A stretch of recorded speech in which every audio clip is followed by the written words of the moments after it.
Move in second, all in favor? Contrary? Motion passed. Okay, our next item is bylaw P 1300, campground bylaw and presentation from campground owners. Debbie. Thank you, Mr. Chair. So I'll just go over the previous motions related to campgrounds. So in November, Council authorized staff to draft proposed amendments to the official community plan in regards to permitting campgrounds by site plan approval, and that was as presented in the staff report at that meeting. At the same meeting, they also directed staff to investigate options by way of policies, licensing, etc., which would allow us to address concerns with pre-existing campgrounds. At their February meeting, staff brought back another report, and council authorized staff to conduct an educational campaign with campground owners on East Hants bylaws that regulate noise, air quality, light control, and solid waste, and that owners be put on notice that council may consider a licensing bylaw. At that same meeting, council directed staff to continue to work on developing a campground licensing bylaw. In May, we brought forward another report and a draft of bylaw P 1300 campground bylaw. And at that meeting, council authorized staff to hold a stakeholder meeting with campground operators on draft bylaw P 1300 campground bylaw. And that meeting was held in June. So, as I said, as authorized by council at their May meeting, staff held a campground owner-operator stakeholder meeting on June 16th at the East Hants Aquatic Center. Campground owners were notified of the meeting through direct mail and or email. In addition to the campground owner-operators, members of the East Hants District Chambers of Commerce and the Municipal Manager of Economic and Business Development also attended the meeting. Stakeholders attending the meeting expressed their concerns and issues with the proposed bylaw. Many attendees felt the council was looking to regulate campgrounds and not other commercial operations. Those in attendance also felt that pop-up campgrounds should be captured in the regulations, and it was the pop-up campgrounds that were causing the land use conflicts. And as appendix to the staff report, there is outline or notes from that meeting. Those in attendance felt very strongly about continuing to be involved in the campground development process and asked to be notified about the next meeting regarding the bylaw. So staff did send correspondence to the East Hants campground owners and operators, notifying them of the meeting and letting them know they could view planning staff's presentation and PAC's discussion on the YouTube channel or by attending the meeting in person. In addition to the comments from those who attended the meeting on June 16th, the Campground Owners Association of Nova Scotia has also sent a letter for consideration of PAC, and that was attached to the staff report. In addition, on Friday, we also received a letter from the Chamber of Commerce, and that was also posted for Planning Advisory Committee members to review. Proposed bylaw P 1300 campground bylaw has been reviewed by the municipal solicitor and is ready for first reading if PAC decides to recommend to council that they proceed with first reading. So there are three alternatives for council to consider. Alternative one is instead of adopting the campground bylaw, council may instead consider using the existing municipal bylaws to enforce items such as noise, air quality, light control, and solid waste. Alternative 2, recommend first reading of the draft bylaw, P 1300 campground bylaw. Or alternative 3, authorize staff to make amendments to the proposed bylaw to address informal or not-for-profit campgrounds. So the recommendation is that Planning Advisory Committee recommends that council indicate how they would like to proceed by selecting one of the alternative motions. Thank you, Mr. Chair. Thank you, Debbie.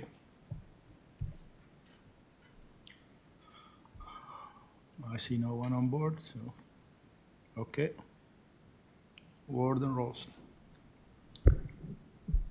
Yes, we're in a little bit of an awkward spot because we've already sent the regulation around pop-up campgrounds back to staff for a report separately from this with the other. We'll receive that at the same time. I think we received the updates on introducing zoning to the current unplanned area. I don't know the feelings of everyone else. I'd be prepared to wait and see what we decide to do with pop-up campgrounds before making a decision on this. I'll listen to what other councilors say, and I see we have some representatives from campground owners here. Any of us might have questions that some of them might be willing to answer too as we try to figure out the best and fairest way to move forward. Thank you. Thank you, Warden. Councilor Hebb. Thank you, Mr. Chair. Having read the staff report and the draft report and taken all the information that's been provided us from the residents and the campground owners, a lot of this is like the wastewater and the water and the solid waste is done by the environment anyway, so it's not really our jurisdiction. I can see an awful expense being put forth for the campground owners in the site plan, and they want to detail instructions of where the lots are, the size of the lots and all that stuff. And to me, that would almost have to be done by a surveyor or somebody with a complement situation as that. And that would be a huge expense to already the existing campgrounds and then even to the new campgrounds that anybody wished to build up. The biggest concern that I got from that meeting was the pop-up campgrounds, and as the warden has indicated, that's part of our planning review, and I think we're going to be able to deal with that. If we impose more regulations on the campgrounds that are already there, it would be a huge increase to them. And this is part of our tourism industry. And we want to bring tourists in, and we want to keep the prices down as best we can to attract tourists. And over the last 2 or 3 years, with the pandemic, has been really substantial hit to the campgrounds. And with the price of gas and stuff, people aren't traveling as much as they used to. And for anybody that knows about camping, one of the biggest deterrents is the weather. If you don't get the weather, you're not going to get people go to campgrounds. So having said that, and anybody wanting to put up a new campground, look at all the rules and regulations being proposed there, and they kind of stop and think, well, is it worthwhile or not? So if the campground owners have to put up their prices, and people aren't going to build campgrounds, it's going to create more pop-up campgrounds. And that's something we don't want. And I think the new regulations that we're proposing right now is going to identify that. And for me, I think we should keep the status quo as it is, and I would be willing to move that we make a motion to accept alternative number 1. Authorize staff to use existing municipal bylaw regulations to enforce them items that need to be addressed instead of developing a campground bylaw in order to license campgrounds. I so move. I'll second that. Move and second. I have a couple councilors before the motion, so. Is that all, Councilor Hebb? Deputy Warden Mitchell. Yes, just looking at alternative 1 for clarification, who would do the enforcement of the items? So you, Mr. Chair, would be the bylaw enforcement officer. Okay, thank you. Thank you. Councilor Rhino. All right, through you two staff, okay, what will protect any new, if a new campground was to open, can we still put in fences, barriers there to protect from properties that are originally there before the campground existed? So you, Mr. Chair, council already authorized staff to proceed with amendments to the land use bylaw to include them in the plan update regarding any new campgrounds. So there are things coming forward in your documents. This will not affect, if this motion passes, this will not affect those. I just want to make that clear. That's correct. So if there is an expansion to an existing campground, or if there's a brand new campground open up, then they would have to meet the land use bylaw requirements pertaining to that new campground.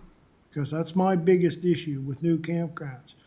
If the property was there, a residential property was there before the campgrounds, and the new campground comes in, they should do everything possible to mitigate that intrusion on the next door neighbors, and that's what I want to protect for anything new coming in. Thank you. Thank you, Councilor Rhino. Councilor Perry. Thank you, Mr. Chair. Through you, staff. Going along Councilor Rhino's train of thought, in the land use bylaws for all new campgrounds, would they be required a lot grading plan?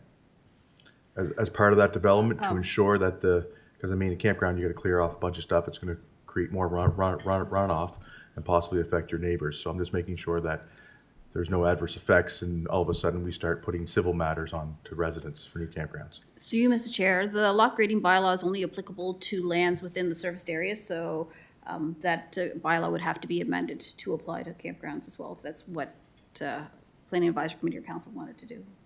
Okay. Because my initial thoughts were with the warden's first comments is I don't think we need to talk about this bylaw until we have the pop-up campgrounds sorted out. And then when that gets sorted out, we can see if this is even required or not. Yeah, thank you so much. Thank you, Councillor. Warden Rolston. Thank you. Well, the initial discussion around regulating campgrounds came from various reasons, and one being that the province no longer regulates them or licenses them, and it seemed to leave a kind of a void. And there were some of us who had issues in different districts. But it seems to me that some of the issues are more with pop-ups, and any that aren't seem to be dealt with by the campground owners expeditiously as possible and as much as they can. And I just think that, having reviewed it all and read everything and listened to everything, that we have the tools. If we have noise problems or air quality problems or something, we have the tools to go to the campground owners and address these. Will be the same folks going to them to enforce these as it would be enforcing any bylaw that we created that would perhaps simply, in some cases, duplicate what's already there. So anyway, and I think campground owners, and they can shake their head at me if I'm wrong, but I think they're kind of generally aware that campgrounds in general, for whatever reason, are on our radar. And certainly they all want to run a good business and everything, and they're not going to tolerate campers in their campgrounds that cause them problems. And, you know, then the correspondence would cause us problems, as nobody wants the problems. So I'm quite prepared at this time to support alternative one. And if down the road somewhere, you know, something we haven't thought of happens or something, there's always alternatives then. But I think if we regulate new campgrounds as far as official pay for campsite campgrounds go through our existing bylaws, and new campgrounds going forward would have to meet certain standards through the land use bylaw, then I think we'll have done some due diligence. And as I said, our reports are coming back on pop-up campgrounds and just exactly what the regulation's going to look like around them. So, and what the definition's going to be and all that good stuff. So I guess for those reasons, at this point in time, I'm going to agree with Councillor Hebb and support the motion. Thank you. Thank you, Warden. I see no one else. I'll be looking for a question. Question Bill called. Go to the vote.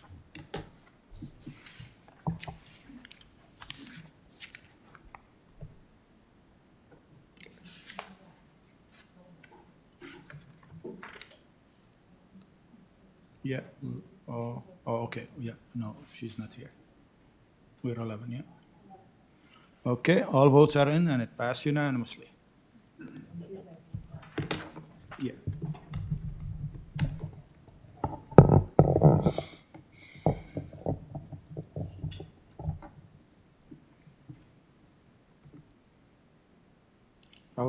Our next item is Scott Blois amendments to designation and zone. Rachel.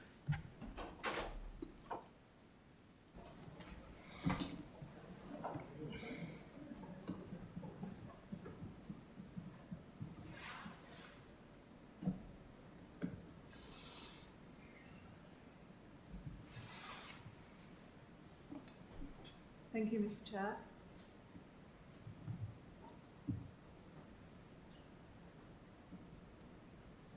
Oh, you moved your seat. Okay. Thank you. So the application is to rezone and redesignate this property here that's outlined in red. And it's currently zoned 2-unit dwelling, which allows semis or single units. This is the old Elmsdale School property. We have Brook Court along here. There are some existing residential buildings here. And then across the street, you can see the village core zone. I have some aerial photographs. And there is an existing building on there which will be removed if this proposal goes forward. This is one of the driveways for the old Elmsdale School property. And you can see the surrounding uses here, and have a zoomed out picture so you can see the context. The site is just here. You can see where my cursor is, and you can see along the opposite side of Highway 214 we have village core zoning, and pretty much all of the properties that actually front onto Highway 214, except for the application site, as zoned village core. So the applicant has submitted a concept plan for what he would like on the property. It will look very similar to this, the applicant has indicated, but there will need to be some changes. Although I do know that he has approval from Nova Scotia Public Works for the driveway location in this approximate location. So based on that, if they go forward with that driveway approval, this is where the building will be located, which will mean parking along this property boundary and around back. There are village core design requirements, which mean there can't be any parking out front. So he'll also need to make some changes to the front elevation so that it actually orientates itself towards the front. So it will look very similar, he's indicated, but there will need to be some changes. The applicant, as I've mentioned, has a commercial driveway approval. He's indicated they're looking for multiple tenants, but understands that if the building is smaller and there's only one tenant, the building will need to be smaller. And you can see on another slide the size limits for whether it's a single use or whether it's a multi-use. He is looking for tenants in the dental, medical, office type of uses, and the needs of the tenants and the number of required parking spaces will impact the size of the building. So if I go back to that last image here, it's a fairly constrained site. It's not a huge site. So if he was to propose the maximum building size, it would have an impact on what parking he needs to provide. So what he'll need to do is account for how much parking he needs, and that will somewhat dictate the size of the building. So if he has multiple tenants in the building, he can go up to 835 meters squared as of right. The applicant has indicated that he's not proposing to go through a development agreement, so that size there is the maximum that the building will be. The list of uses is included in the land use bylaw, but I've included some in the presentation here. So we have animal hospital, business support services, daycares, healthcare services, multi-unit dwellings with a minimum of 8, office and professional services and retail. And then if the development will be as of right, is a maximum of 230 meters square for a single use, although through the plan update, there is a move to create that up to 400 meters squared for a single use, and it would be 835 meters squared for a multi-use. So there are some existing flooding issues on properties along the south side of Brook Court. The pre-existing flooding history of the properties is either a topic for discussion as a civil issue or a discussion that could include provincial road infrastructure through the Nova Scotia Department of Public Works. And there is an existing culvert or piping underneath those properties on Brook Court, which from what I understand, there has been some issues with flooding coming from that. So it's an issue for those property owners to resolve either amongst themselves or with the Department of Public Works. The development of the application site, however, will not exacerbate any of those existing issues, as they'll be required to provide a lot grading plan with the development of the site, which will mean that the lot will not grade towards those properties on Brook Court. So Nova Scotia Public Works have confirmed they have no objections. Nova Scotia Environment and Climate Change have no specific comments for the application. Both the fire department and the RCMP have no objections, and the Municipal Department of Infrastructure and Operations, their comments related more to what would be required at the permit stage. The subject property is located within the village centre, with village core zoning opposite the site. The majority of all of the sites fronting onto Highway 214 are village core, except for some institutional uses, which is one of those uses is next door. According to the land use bylaw, the minimum lot size in the village core zone is 700 meters squared, and the minimum lot frontage is 15 meters. So when we look at a rezoning, we look at whether the zoning actually would meet the land use bylaw minimum lot size and minimum frontage, and it does meet that. Looking at the surrounding developments in a 5-minute walk radius from the subject property, the request for rezoning seems consistent with the surrounding community character. Many properties south of the subject property and along Highway 214 are zoned village core. And the property has frontage on Highway 214 with village core zoning across the road. 62 questionnaires were mailed out and we received 5 back. Those have been scanned for Plan Advisory Committee to view. And of those, 2 had no concerns and 3 raised concerns, and the concerns are listed there. But they include the increase of traffic onto Highway 214 and potential for flooding on Brook Court. And there was a couple of comments saying that there was space available in the Elmsdale Business Park for this development. Privacy impact, Brook Court is nice and quiet right now. Existing water drain under properties on Brook Court. And then some questions about whether the commercial property will maintain their property. And a notice has gone in the Chronicle Herald to advertise the public hearing as well as letters to property owners. And on that privacy aspect, I just did want to mention something very quickly. If I go back to the plan here, in the package of amendments coming forward with the plan update, there is a proposal to require fencing between the commercial properties and properties that have a residential zone. So there will be a requirement to put fencing along there if the developer develops once the new regulations are in place. And to conclude, planning staff have completed their review. Staff consider that proposed redesignation and rezoning will have a positive impact on the area and is consistent with the community character on Highway 214.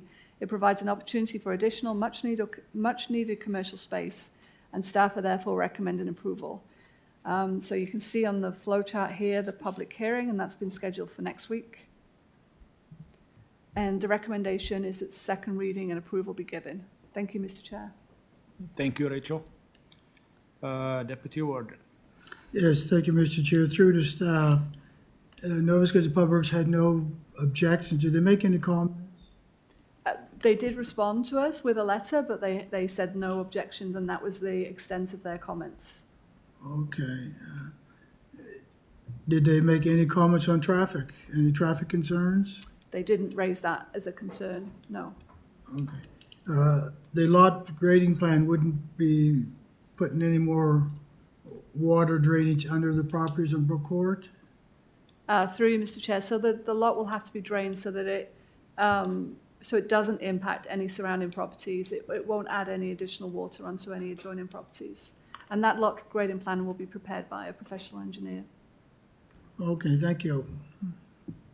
Thank you, Deputy Warden. Warden Rost. Thank you. Just a couple of things to refresh my mind.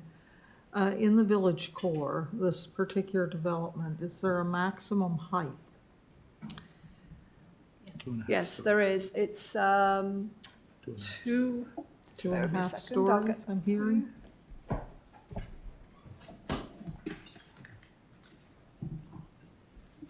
I believe it's 2 stories with the possible for 3 if it's actually incorporated into the roof of the building. Yep. Does that sound right?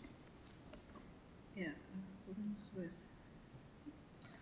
So it's 2.5. 2.5 stories. So the 3rd story would have to be incorporated into the roof of the building. And then buildings with more than 80% commercial ground floor area can exceed the existing 2.5 stories up to 4 stories, but they still have to meet the maximum floor area. They still can't go over the 835 meters squared. And then the sectional roof area, the height of 11 meters, is less than 15% of the building footprint. So that means that if you do go up to the 4 stories, there's still limits on how much of that roof can go above 11 meters. I would have a concern with this development if I thought it was going to 4 stories. And that's because I'm looking at the residential properties that butt up against it. How high a fence are we looking at requiring there? The maximum would be a 2-meter high fence. Debbie wrote the draft regulations, do you recall? A 6-foot fence is not very high. The applicant has indicated that he doesn't intend to go over the 2 stories. He's indicated that this is his desired design style. But once this, PAC should be aware that if this goes forward and is approved, once that goes and is rezoned, then they have to comply with the land use bylaw. So although the applicant is saying this is 2 stories, the control is gone once it gets rezoned. Under the general provisions, the maximum height of the fence is 2 meters, and the finished side has to face the residential units. Right, so 2 meters high is the maximum for And the we have fence. no way to require, say, an 8-foot fence.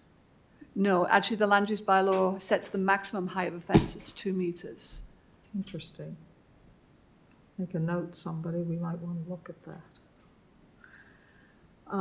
My other question being, if we can go back somewhere in this report, I saw they're allowed to, what's allowed currently, but we're looking at increasing.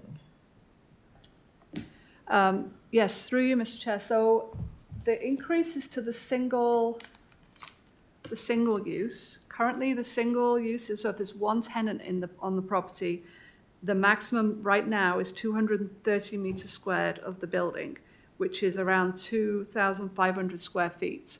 Through the package of amendments that are going through the plan update, it will move up to 400 meters squared, which is around 4,300 square feet. There are no changes to the maximum of multi-unit buildings, so that would remain at 835 meters squared. So I'm a little confused. When you say if there's one tenant, you mean one commercial tenant? It can be one commercial tenant and one residential unit. That would be a multiple use. But if it's one commercial tenant, it would be the 200, well, actually, it would go up to 400 meters squared. That would be the maximum allowed size of building. Okay. If there's more than one commercial tenant, then it goes up to 835 meters squared. Now, my only little catch here is that we are consistently told that should we change any of our bylaws or anything like that, any of our policies, and an application is in place before we do that, then the application gets to fall under the pre-existing bylaws or policies. So this is a little different in that when we ask that, we're often asking because, you know, if we want to rezone something so that something's not allowed or something like that, then if the application's already in, it's grandfathered. Yet we seem to be looking at this differently, and I'm not sure we shouldn't look at it the same way. If you understand what I'm saying, the application is coming in under the existing policies and bylaws, not under something that's proposed to come in down the road that may or may not be in place. Mr. Chair, can I address that? So that usually happens if you have, say, a development agreement. You're looking at that development agreement from when it came in. What would happen in this case is if this gets approval from council and the zone is put in place, it would depend on when the site plan approval application came forward. So if the applicant or the developer put his site plan approval application in and it was dealt with before first reading, then it would be based on the old regulations. If he submits his application after first reading, it would be based on the new amendments. But I guess in this case, it's in the best interest of the applicant, if he wants to build a single-use building, is to wait until first reading is given to those amendments. And then when the site plan approval application is reviewed by the development officer, she will look at those new regulations as well as the old regulations. I understand that, but it's still, it almost has the appearance to me as kind of a double standard, if you will. So those are my comments. Thank you. Thank you, Warden. Councilor Garden-Cole. Thank you, Mr. Chair. Through you to staff. So can you just remind me, this was applied for, we had a, I guess it would be a, just an information meeting with some residents and with the developer. And at that time, he was applying, what was the application at that time? It was for the rezoning and redesignation. It's this application. This is what he was requesting approval for. What we have here on this initial concept design, it's not, it can be a bit confusing in that the developer's just explaining to us, this is what I would like to do. But essentially, once it goes through, or if it goes through and gets approved, he doesn't have to comply with that. So we may have shown this plan here at the public information meeting, but what he's asking for is for the land to be redesignated and rezoned, which will enable him to do whatever the land use bylaw allows him to do. So then, now, excuse my ignorance, but when those people came and they looked at this, and at that time I thought he was talking about the upper floor being rentals, but in any case, so I don't know, I just feel like maybe people were under the impression that this is what was going up, but I guess he has the ability to change it from this to the maximum of 835 meters squared. and height.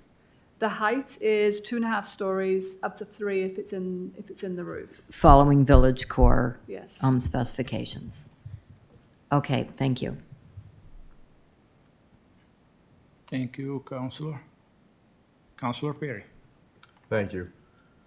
Through you to staff, I'm pretty sure I got this. Like, basically, the applicant showed the possibility of use of this property, but the application is just to have it zone village core, like all the properties lining that portion of the road across the street and everywhere else. Through Mr. Chair, that's correct, yeah. Okay, thank you.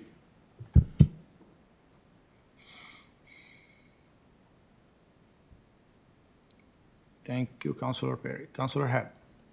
Thank you, Mr. Chair. Could I see the recommendation?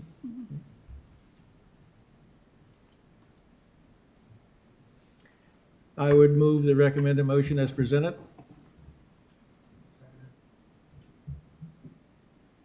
Moved in second.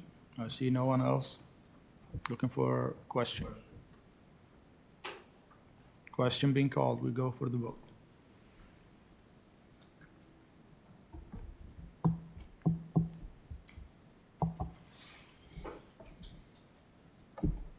And it passed unanimously.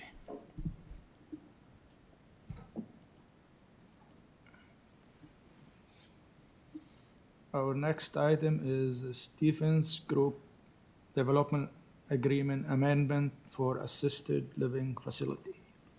Rachel. Thank you, Mr. Chair. So as just mentioned, the applicant is the Stevens Group of companies. It's to substantially amend an existing development agreement for an assisted living facility, and the proposal is for a 4-story, 70-unit building.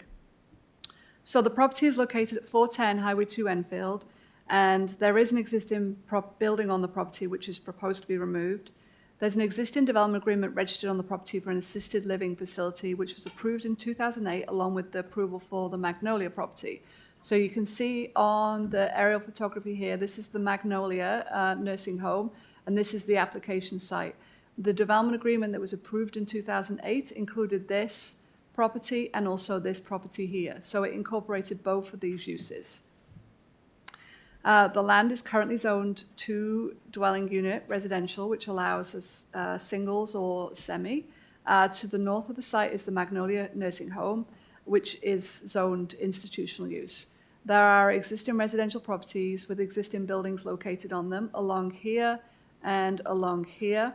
It doesn't mention it in the report, but this is the land that was recently submitted an application for those multi-unit buildings along here and some semi-detached buildings here along Dory Lane, but that was refused by council earlier this year. So the proposal is for a 4-story, 70-unit assisted living facility. The applicant has requested a substantial amendment to an existing development agreement. The development agreement in 2008 approved the assisted living facility as a 5-story building with 50 units. So now they're proposing a 4-story building with 70 units. The time limits included in the development agreements are that the developer shall apply for a permit to construct the assisted living facility within 3 years of entering into the development agreement. The developer could actually apply to extend the time limits of the development agreement through an unsubstantial amendment if they wanted to move forward with the 5-story, 50-unit building, but that's not what they want to do. They want to build the 4-story building. So you can see the site plan here. This is the new proposal. You can see this is the Magnolia here. This is an existing driveway, and the driveway loops around here. So this new building is to accommodate the 70 units on 1 floor less. They've extended the building, and it's been moved closer to the Magnolia. It looks from what I've measured on the application site that was submitted, the building is actually a very similar distance to the residential units back here. So they've moved it closer, they've kept it here, but extended it closer to the Magnolia. And it looks to be slightly wider as well, but not something that would be appreciable by any of the neighboring property owners. There's parking here, which was shown on the original site plan. And this area here, parking wasn't on the original site plan, so this is a change. So the main changes to the development agreement is the longer and very slightly wider building and 1 less floor, and then the addition of this parking area here. You can see here on some drawings the concept design for the building. The property is zone 2 dwelling unit residential, and this zone allows for development agreements to be considered for an institutional zone use, which this use would be an institutional zone use. So regardless of the fact that there's a development agreement already in place on this, the applicant could submit a development agreement for this use if there was no history on the property. But there is, and they're requesting a substantial amendment to the development agreement. Comments from internal departments and external agencies will be requested, which will include Nova Scotia Public Works and our own internal Department of Infrastructure and Operations. An advertisement will be placed in the Chronicle Herald, and a letter and questionnaire will be mailed to property owners within 300 metres. And a public information meeting is not required for this application. However, PAC or council may determine that it's in the best interest of the community to hold a public information meeting. And we're at initial consideration stage.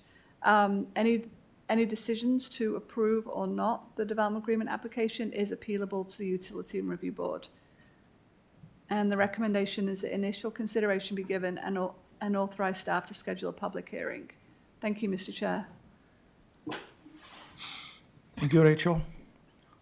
Councillor Garden Cole. Thank you, Mr. Chair. So I have a few questions about this. A development agreement has an indefinite lifespan. Through Mr. Chair, there are time limits on the development agreement, but so it's not an indefinite thing. But in the list of unsubstantial amendments in that development agreement, an amendment to the time limits has been provided as that unsubstantial amendment. So if the applicant wanted to extend that time limit, they can go through that unsubstantial amendment request. So in 2008, they put in this application. If I understand this properly, it had 3 years. They would have to, it would be 3 years before entering into the development agreement? So the developer shall apply for a permit within 3 years of entering into the development agreement, yes.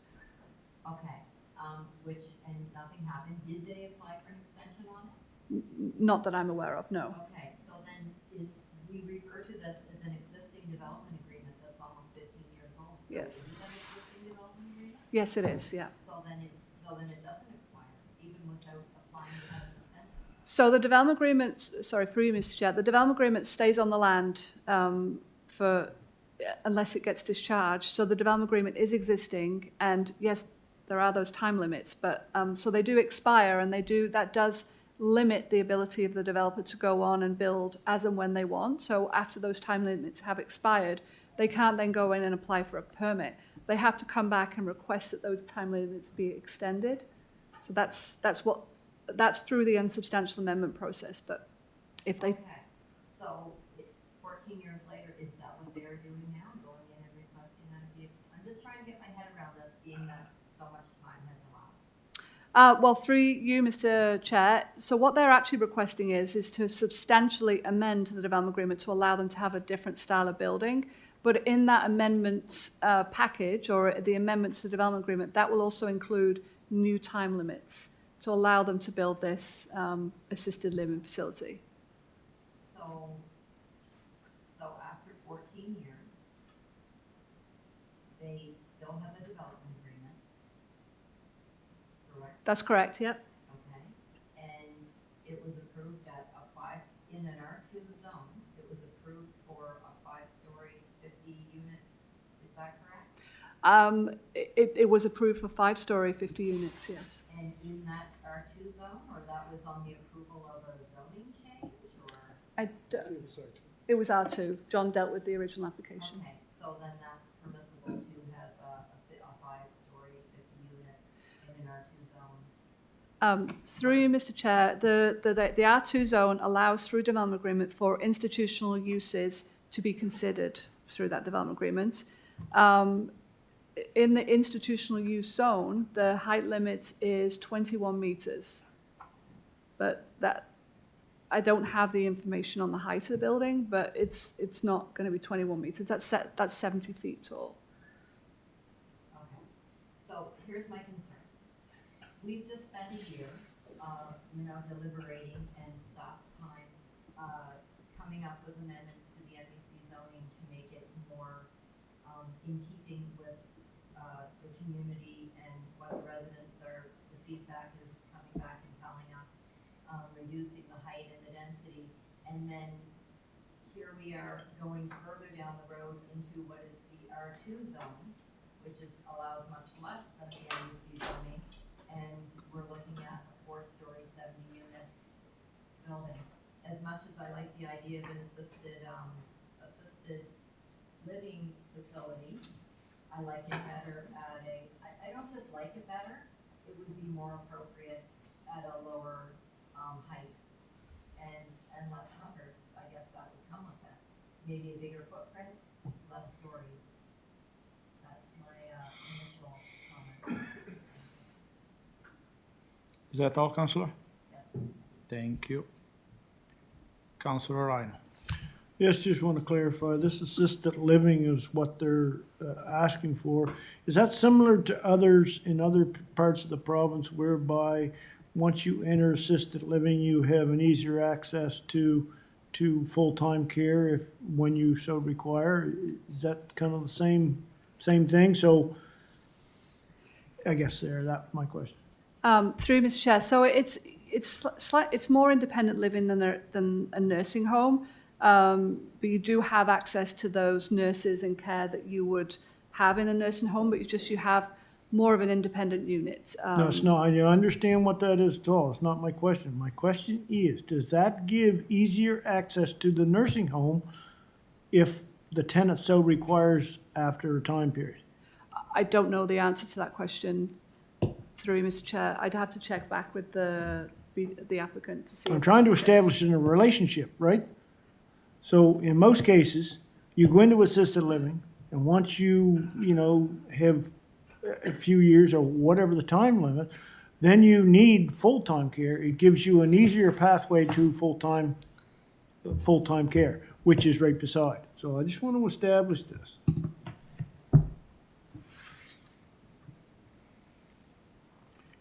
Through Mr. Chair, I can check in with the applicant to see kind of the relationship there, but on the I mean, that they're right next to each other. They're the same property owner, the same developer. It would seem intuitive that you would go to the assisted living facility, and then when you needed more care and you needed to move to the nursing home, that would be kind of a logical next step. But I don't know kind of what agreements they have in place between residents. But I can think check. to me, that's very important. I think assisted living in this area is a much-needed venue. But I want to establish, if that relationship is there, that it's an either easier pathway to full-time care. Thank you, Councillor. Warden Rolston.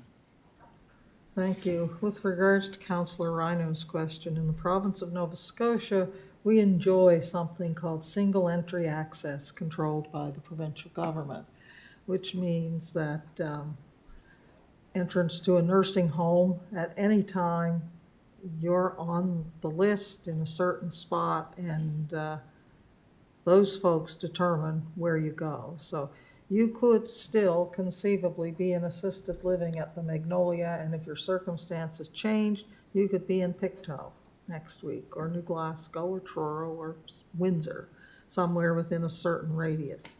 The reality is that happens less often when you have nursing homes with different levels of care.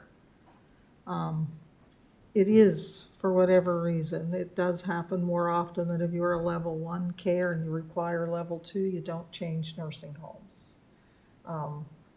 I don't know if that's a case of staff making it work in level 1 until a level 2 place comes up and then you're an emergency and you move. I don't know.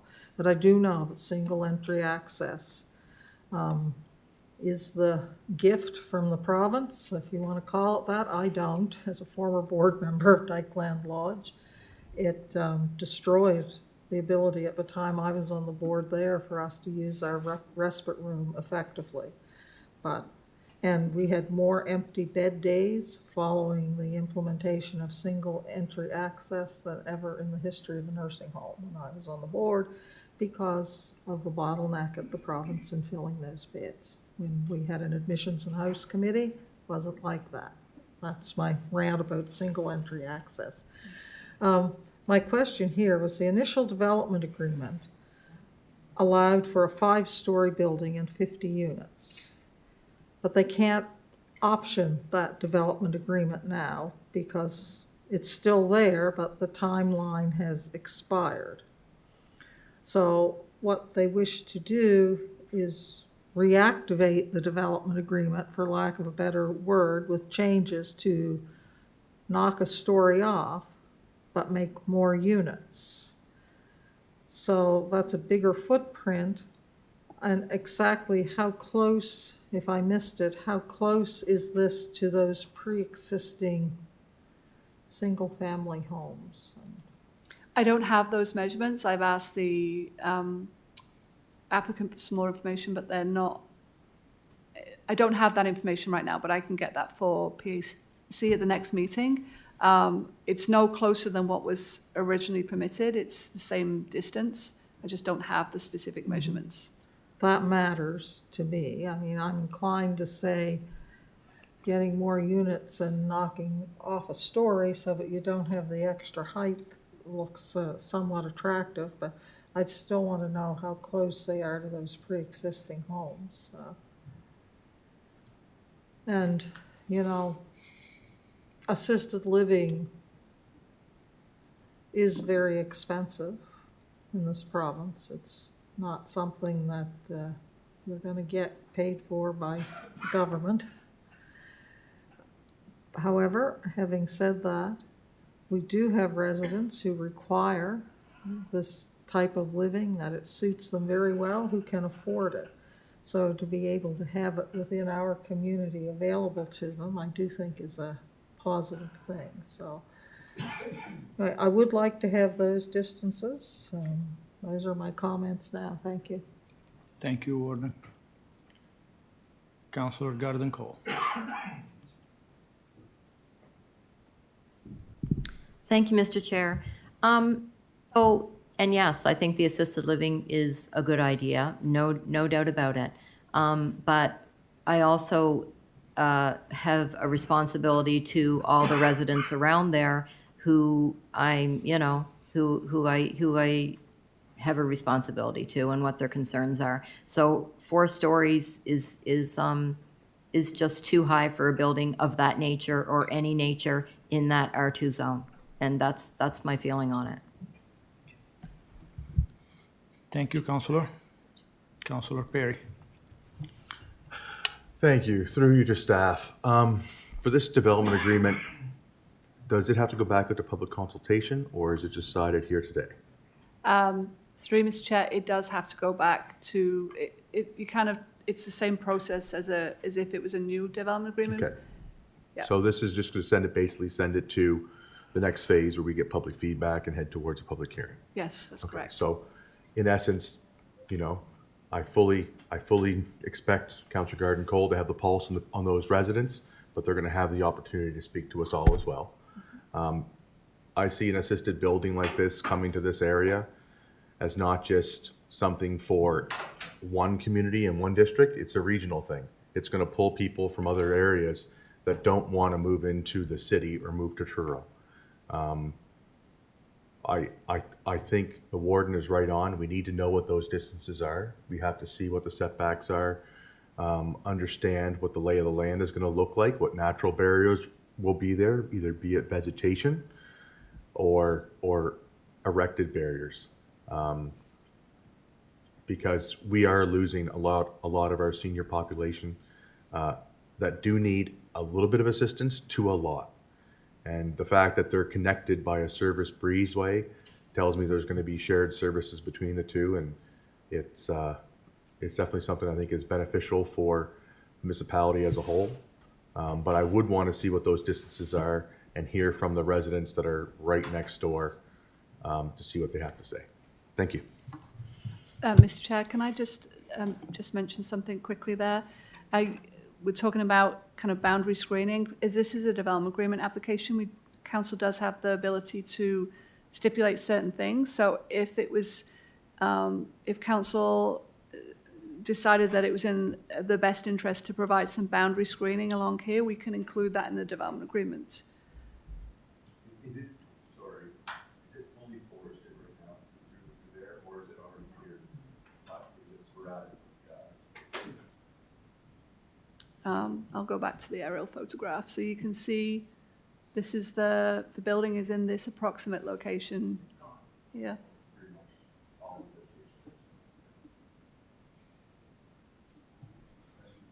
Thank you, Councilor.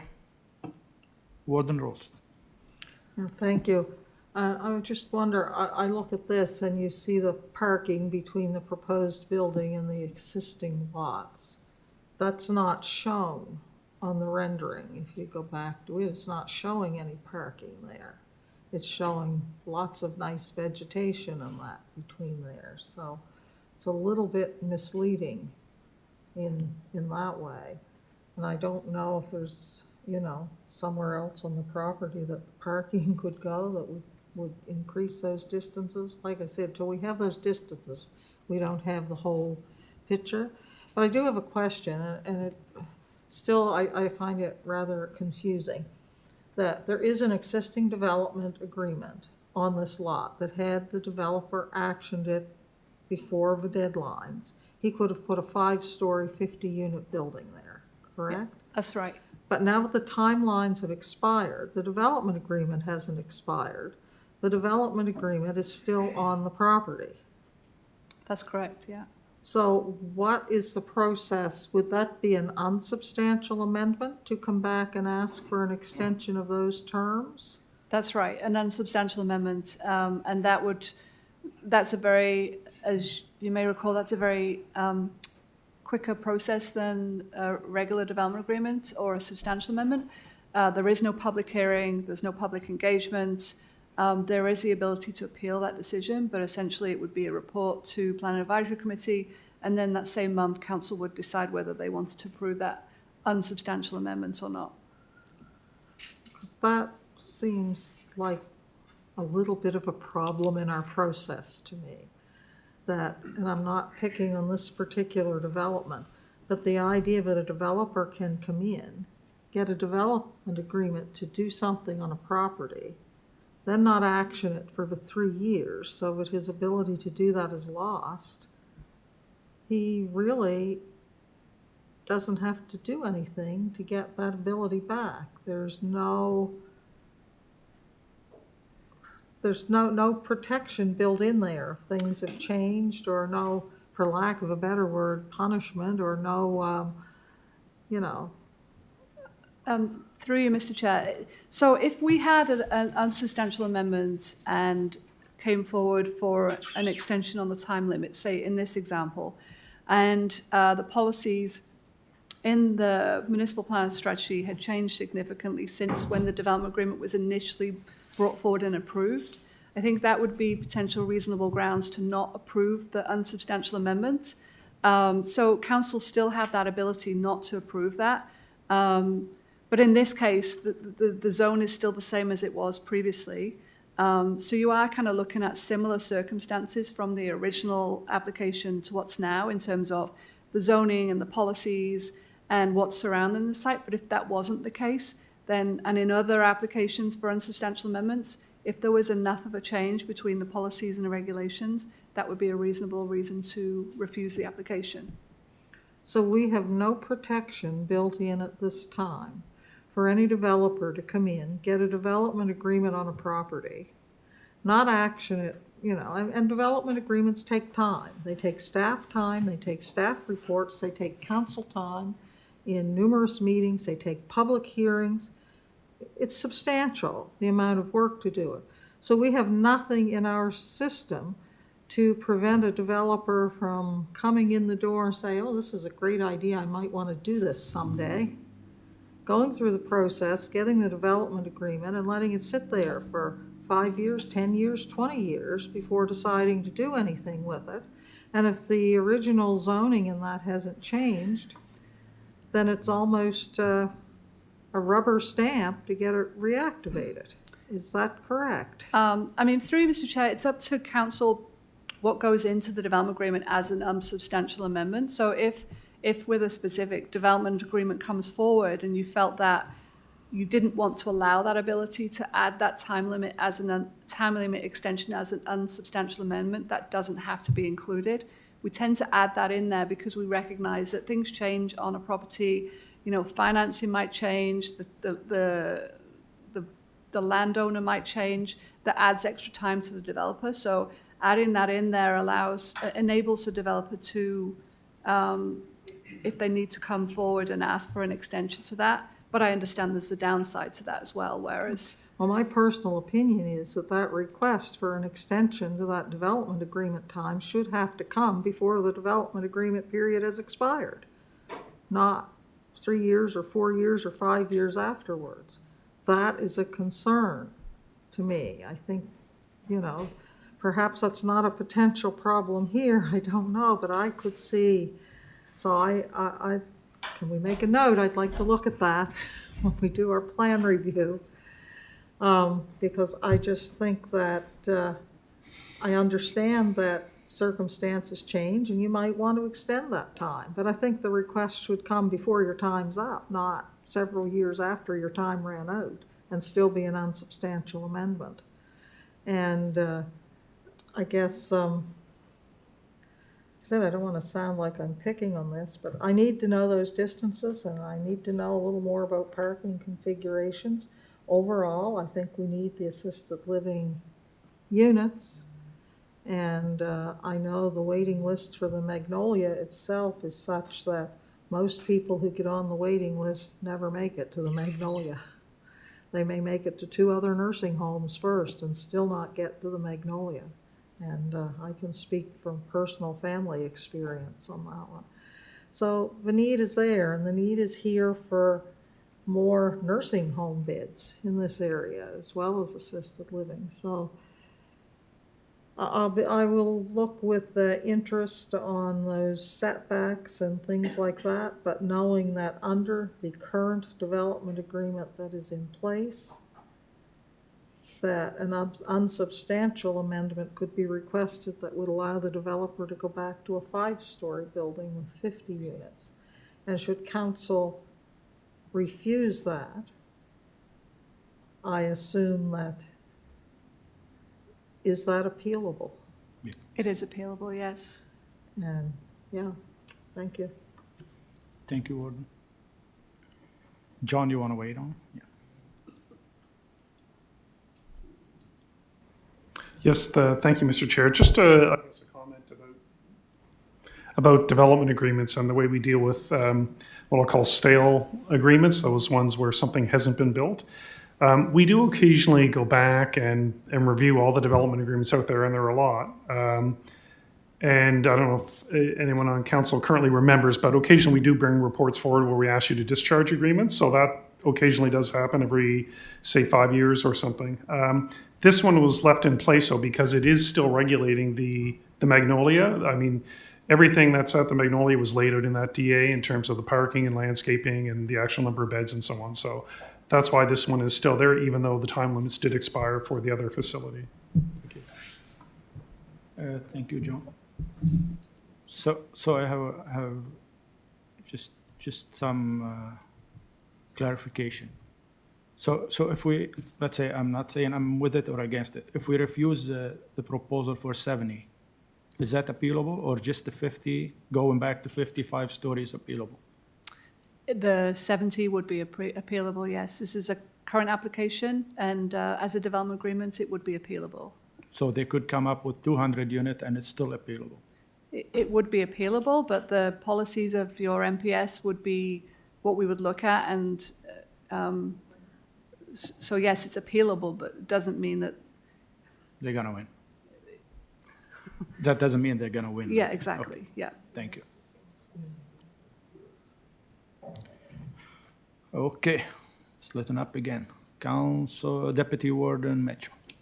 Thank you, Mr. Chair. My mom left her home and went to a assisted living facility and then to long-term care, so I do see the value in the process. So I'll move the recommended motion that we go to the next step and see where it leads us towards a public hearing. Moved in second. I have a couple before. Councilor Garden Cole. Thank you, Mr. Chair. So I guess my issue is just that, first of all, can't believe 14 years later that that they could be already have this existing process hanging in the balance all these years. I definitely think that there is an error in that arrangement. Secondly, we just turned down a 4-story apartment building right in the backyard of this proposed development for the reasons that I just talked about, for those residents and those, for the residents that are already there existing. Am I in favor of a assisted living facility? Absolutely, but not a 4-story one, so I won't be supporting it. Thank you. Okay, you want to take a chair, Warden? Okay, I have just a couple questions. So can you tell us something about those units? Like, I have no idea what they look like. Like, are they like just small apartment or small rooms or? Through you, Madam Chair, I've requested some information from the applicant, but he's on vacation right now. So that's the information I've requested. I want to know kind of what those units are like, how many bedrooms they might have, you know, if there's kitchen facilities, so that I can kind of explain that to PAC, but I just didn't get that information in time for this meeting. Well, I for sure gonna need how many bedrooms, how many car, like, with those assisted living, you can still drive a car, you can still live with your partner, so you're gonna need 2 cars, or that's different, I don't know.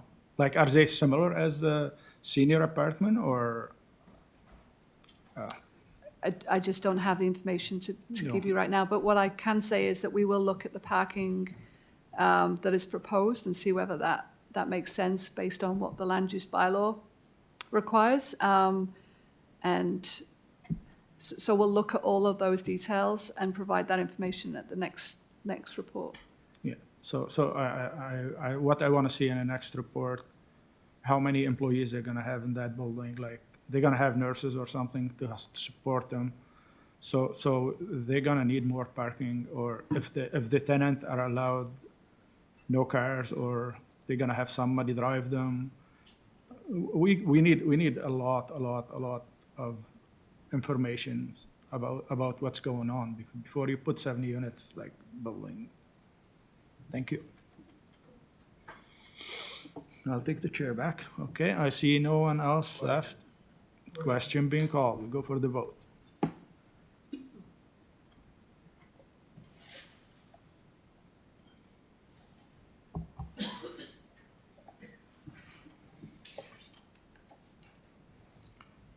And the vote all in, it passed 9-2 with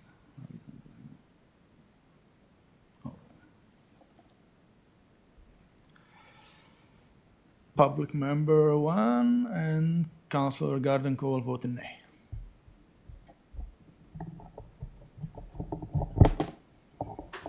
Okay. Our next item is mixed-use center zone review. John.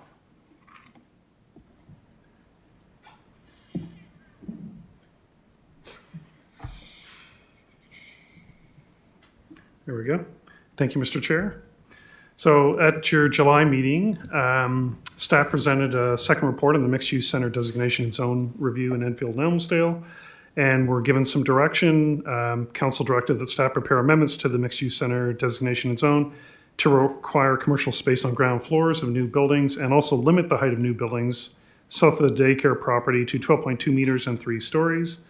And that that staff attend to preparing the designation zone amendments immediately as opposed to leaving it as part of the plan update. So following that direction, staff are proceeding with this issue as a standalone project outside of the plan update, and have also prepared amendments based on council's direction. And there was some discussion at the July meeting about whether this would just be a land use bylaw amendment or an amendment to the MPS and LUB.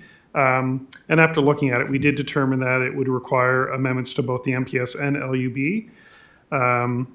For example, there's a policy that talks about not requiring commercial space on ground floors, but encouraging it through other methods, and regulating building height based on building typology instead of having a hard limit. So as a result of that, some policies need to be amended as well as some of the regulations.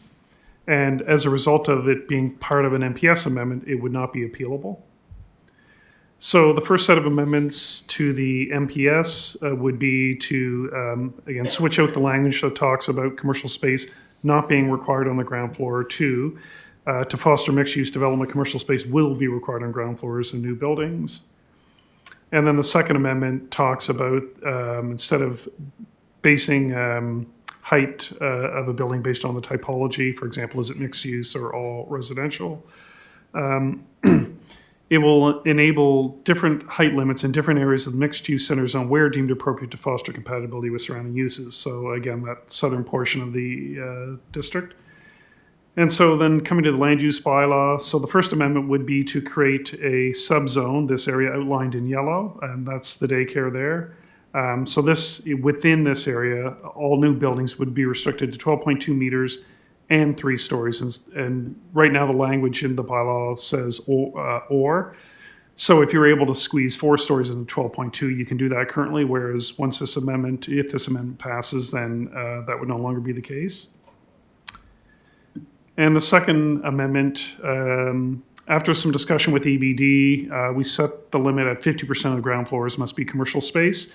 We went back and forth whether that should be higher or lower, and settled on 50% in that, some building projects may not be viable, where the demand for commercial space may not be as high, so we settled on 50%. In terms of process, again, we're treating this more like an independent application, so an ad will go in the Chronicle Herald, and public information will be required because we're amending the MPS, and staff are proposing to send every property owner that owns property zoned mixed-use center, as well as everybody that owns property within 300 meters of a mixed-use center property would be given notice of that public information meeting. And obviously we'd use our other tools such as the website and social media to update on the proposal. And again, treating it like an independent application. We're at the initial report stage. So the recommendation is that the Planning Advisory Committee recommend that council authorize staff to schedule a public information meeting. Thank you, Mr. Chair. Thank you, John.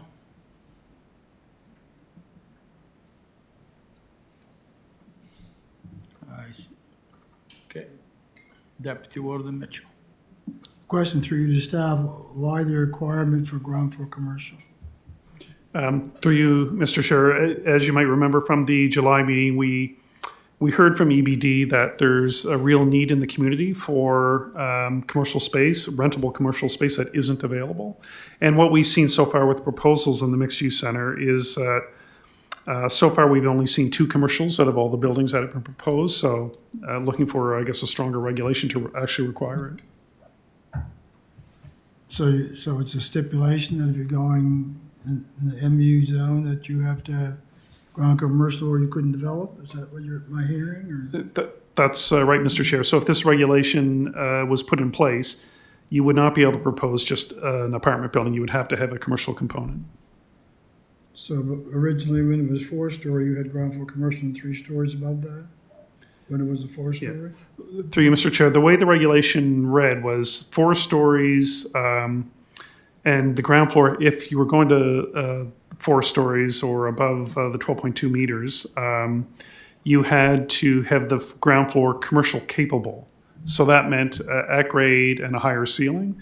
And again, we've only so far seen 1 mixed-use building and 1 commercial building proposed in the mixed-use center. So, from that point of view, the regulation I don't think is strong enough.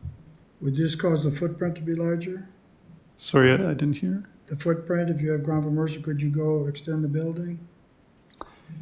Well, there are other regulations in terms of the lot coverage and so on that would restrict sort of just stretching buildings out. Okay, thank you. Thank you, Deputy Warden. Warden Ralston. Thank you. Well, I think the objective of the mixed-use center was always to have commercial on the ground floor and residential above the commercial. I would go so far, and I mean, I've heard from myself from people who say we can't get commercial space in the corridor where we want it. Having said that, I suspect that residential development is safer development, and there's a great demand for that too. And I would have gone so far as to say 100% commercial development on the bottom floor. I can live with 50% if that suits everybody else, but I just think the need is there for commercial. And anyway, I'm certainly comfortable to support 50% if the majority agree with that. Thank you. Thank you, Warden. Councilor Perry.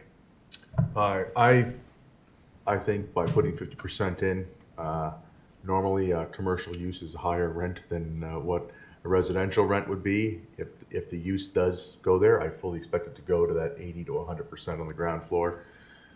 But I like to hear what the residents of the area say, and also hear from the people who own these properties and what they have to say about this amendment. So I'm going to move the recommended motion and send this to a public information meeting. Consider amendments to the MPS LUB that require commercial floor space in new buildings and limit the height of new buildings in a prescribed area to 12.2 meters and 3 stories within the mixed-use center zone. I so move. Moved and seconded. I have one question. I will pass you the chair. So, John, can you tell me what's the difference in height between commercial and residential? Well, in the right now, there's no difference in that. If you put commercial capable on the ground floor, I think the ceiling height has to be 10 feet. I'm not sure what the metric equivalent to that is. Whereas, a normal ceiling could be 8 feet, I guess, 7.5 feet, 8 feet. So you're gaining a few feet on a commercial floor plate. So it's a must to have 10 feet now on commercial? Correct. To get that commercial capable building, you have to have that full height. 10 feet. And one more question. I know I don't want to compare ourselves to Halifax, but when you put in a building that is commercial at the bottom floor, they don't have to have the setback from the street, like they could build close to the street than we do here. So is that something we're gonna look for in here, or? Well, through Madam Chair, that's not part of the current amendment package. And there are challenges there too here. For example, there are Nova Scotia Department of Transportation owns all these roads that the mixed-use center fronts on, and they have their own prescribed setback. Okay, sounds good. Thank you. Okay, guys, we have a motion on the floor, and I'll see nobody else. I'm be looking for questions. Question being called, we'll go for the vote.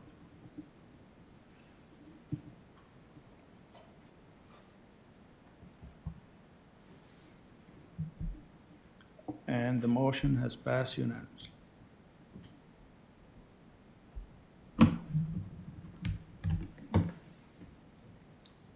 Our next item is plan update background paper, omnibus amendments. Debbie.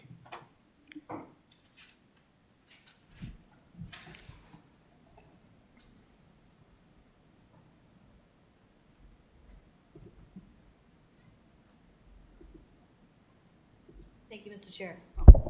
Thank you, Mr. Chair. Since the adoption of the 2016 East Hants Official Community Plan, planning and development staff have been keeping track of issues that have arisen with the community plan. Proposed amendments include new or improved definitions, language clarity, improved regulations based on staff experience, and grammatical changes. This omnibus report makes 93 recommendations for changes to the official community plan. Only the most significant changes will be reviewed in the presentation. However, all of the proposed amendments have been outlined in the staff report. So with the definitions, we have new definitions for these issues: social enterprise, excavating and construction services, automobile wholesaler and automobile auctions, and attic knee wall. So those are all the proposed new definitions.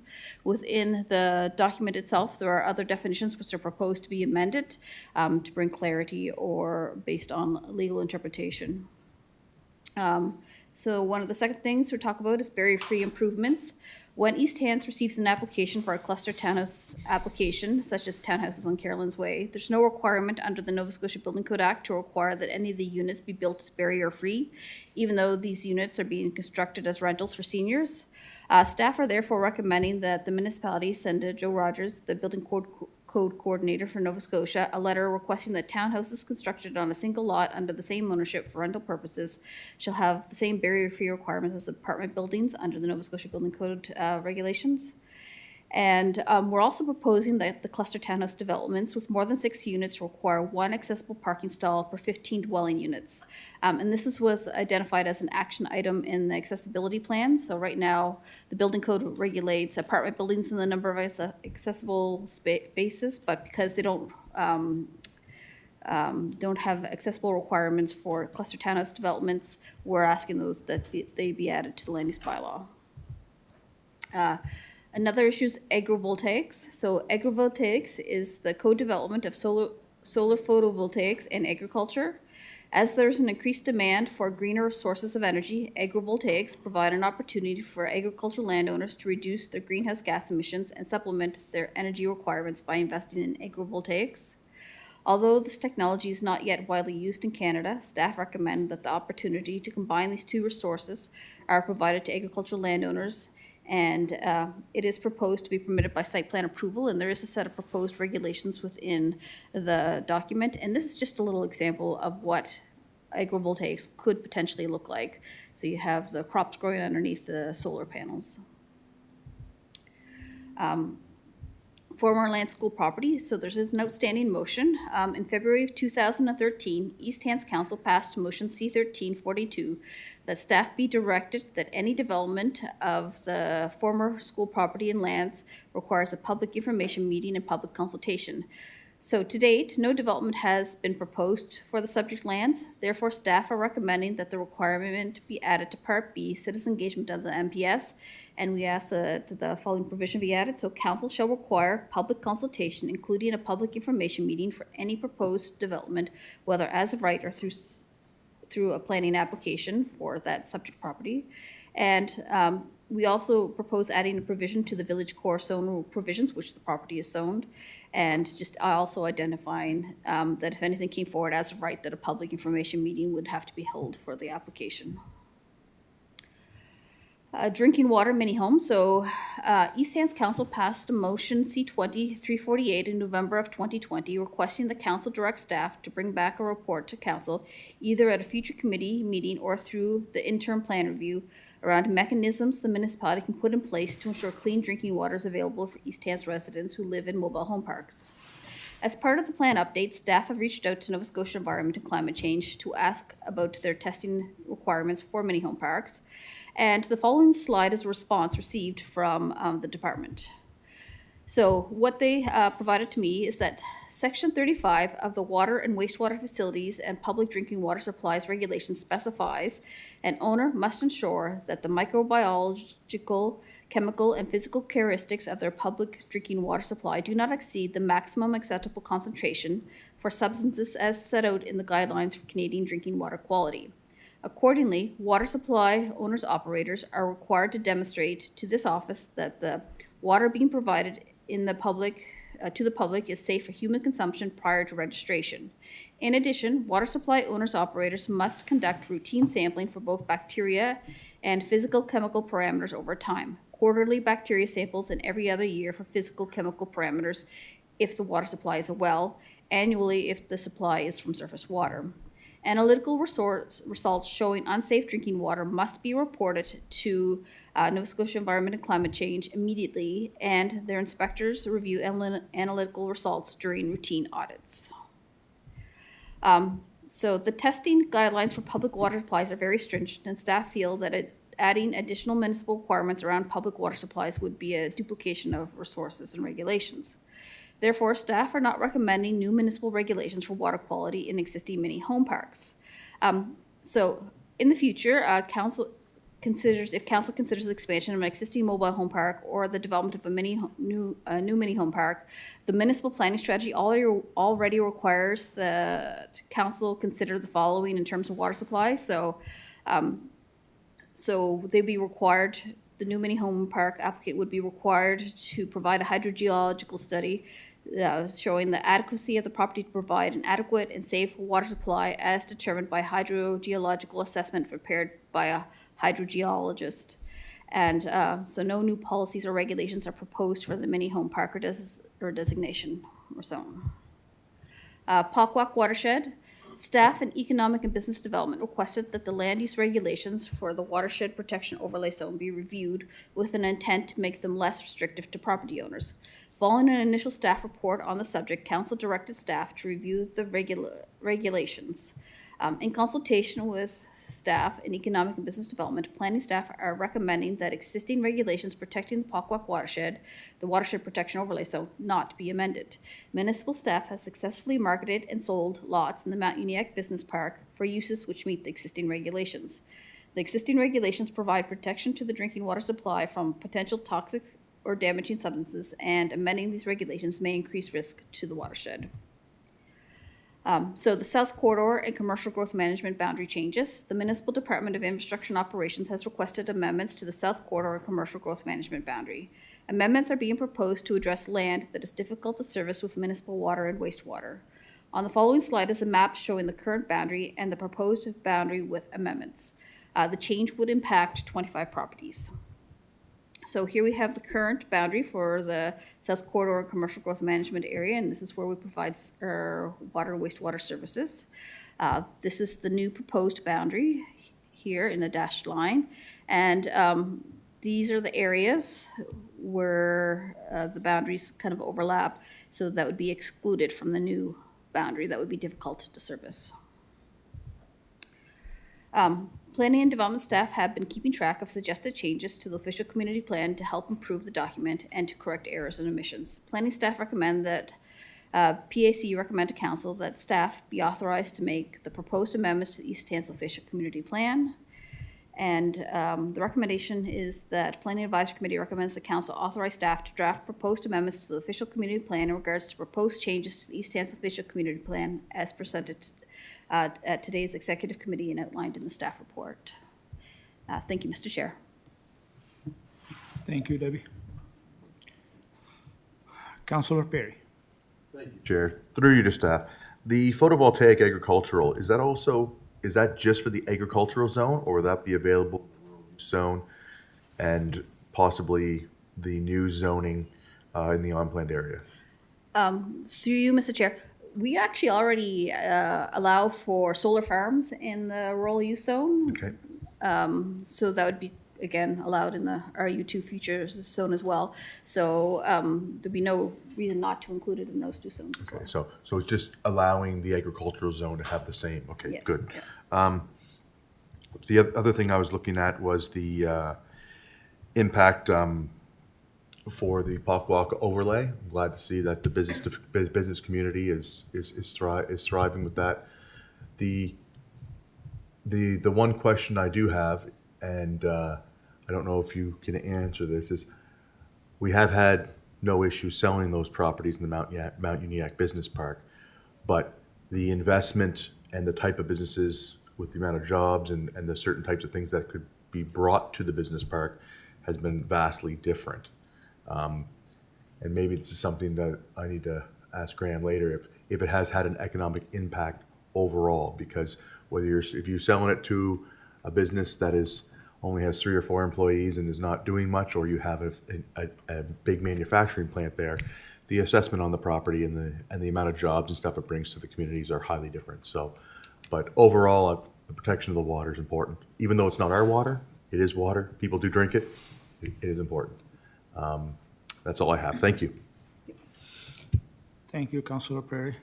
A word, and I'm going to pass it to the chair. I see nobody else, so. About the trailer park issue, like the water. Well, I brought this problem because I hear from a lot of residents over there that their water tank, they won't last 2 years.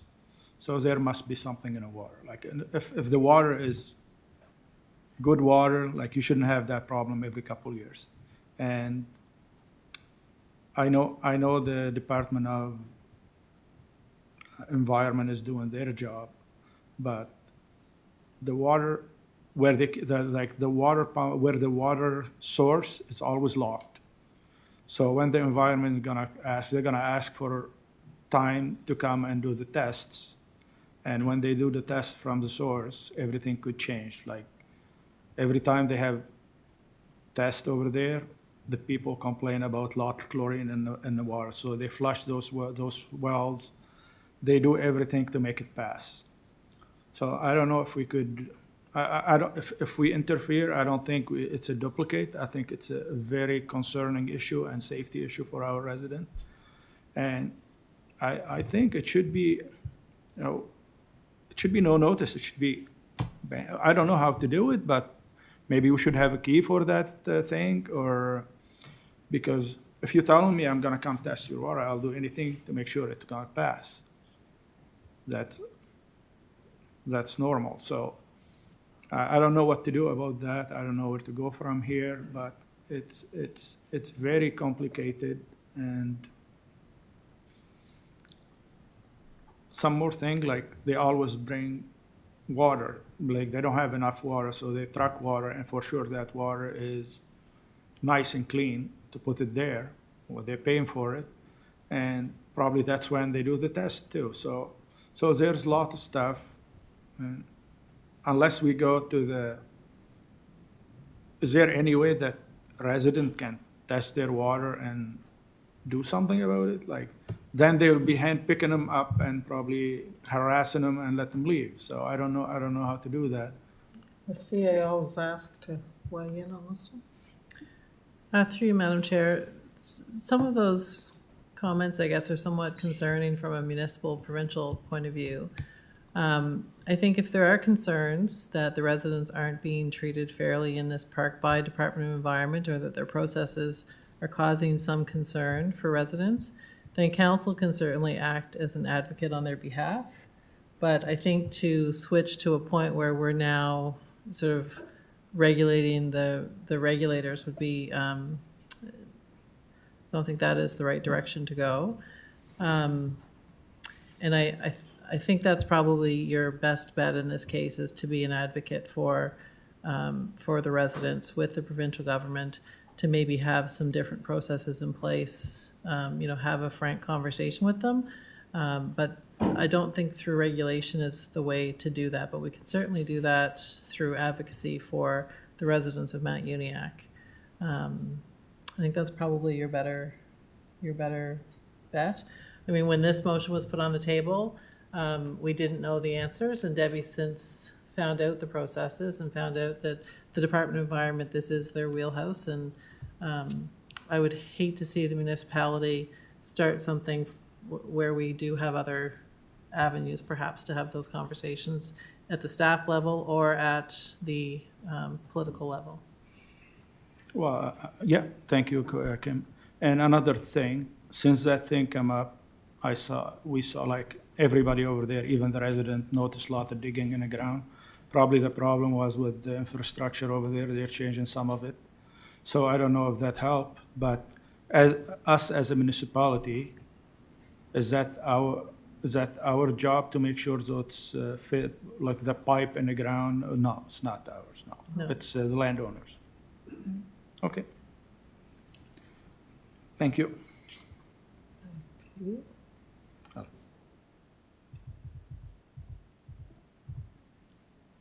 Okay, Councillor Perry. I'll move to recommend the motion. Move in second. I don't see anybody else on screen, so I'll be looking for a question. Question being called. We'll go for the vote.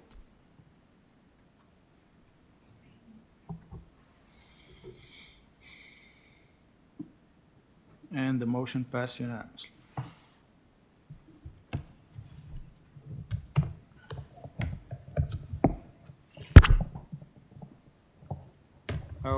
Our next item is plan update background paper, parking in Shubenaked Village Core.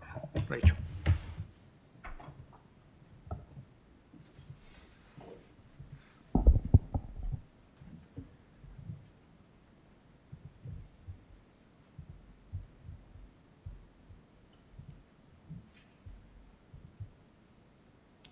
Thank you, Mr. Chair. So the development in Shubenaked has been hampered by the aging wastewater treatment plant, and that has significantly reduced any capacity for new growth. With the replacement of the treatment plant underway, the community will soon be able to accommodate new development. Just the map there just outlines the village core zone, which is what we're going to be talking about today. It's the purple area and extends down Mill Village Road and Highway 2. The parking requirements in the village core zones are set out in the land use bylaw and includes the following. So the amount of parking is dependent on the use and not on the zone. So for example, a retail store requires 1 parking space for every 18 meters squared of commercial floor area. Medical and dental office is 2 spaces per consulting room practitioner, and then multi-unit residential have their own parking requirements. The parking area shall be situated on the same lot for which it's intended to serve, except where prevented by lot configuration, lot area, or other development constraints, in which case an adjoining or adjacent common user parking area within 15 metres from the main structure shall be available to accommodate the parking generated by the development. And the location of the parking area for the village core zone is set out in the form-based zone requirements. And that says that no parking shall be permitted between the village core street and the building front. So all of those components are the regulations that relate to parking in the village core. So there are challenges for on-site parking in the village core in Shubenaked, including the lots being small and the lack of capacity to accommodate parking requirements.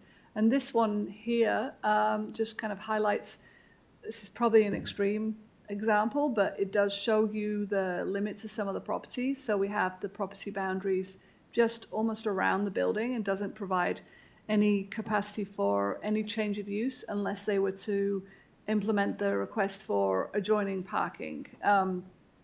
There have been inquiries from people requesting change of uses in the village core where providing the required parking has been a problem. There haven't been many inquiries, but the level of development in Shubenaked Village has likely been held back due to the lack of capacity for the wastewater treatment facility. It's unclear how much development will be brought on by the completion of the new treatment facility. However, staff anticipate potential challenges will provide in parking for new uses in the village core. So the municipality does own a piece of land, and it's just outlined in red here. It's 0.3 hectares in size. It's located on the northern end of the village core, and it is currently being used for some parking. The 400-meter buffer from the property is outlined on the map here, and in planning literature, that's suggests that a 5-minute walk is what a lot of people will consider a reasonable distance that people will walk to, and that shows the 5-minute walk around the property. So as I mentioned, that property is currently being used informally for parking. The property is currently not laid out efficiently for parking, and if designed and laid out properly, there would be an opportunity to provide more parking than currently available. And a very rough calculation estimates up to around 80 spaces. It doesn't account for any existing features of the site which would be maintained, war memorial, or even the topography of the site. So I just want to highlight that is a rough estimate, and if council wants to pursue this further, then a professional would be, it would be recommended a professional design parking for the site. The property could also provide parking options for people using the park opposite. So you can see this is the ballpark opposite just here.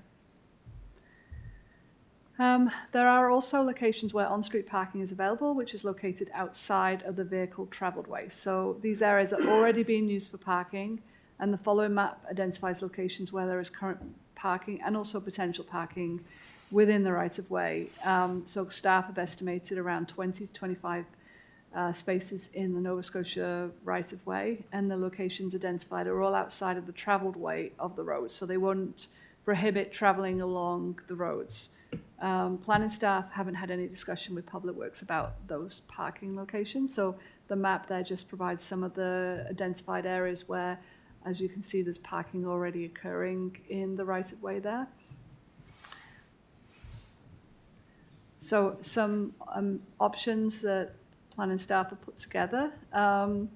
However, in understanding that Planning Advisory Committee and Council may have concerns about parking in the village, an alternative option has been provided, and that's on the following slide.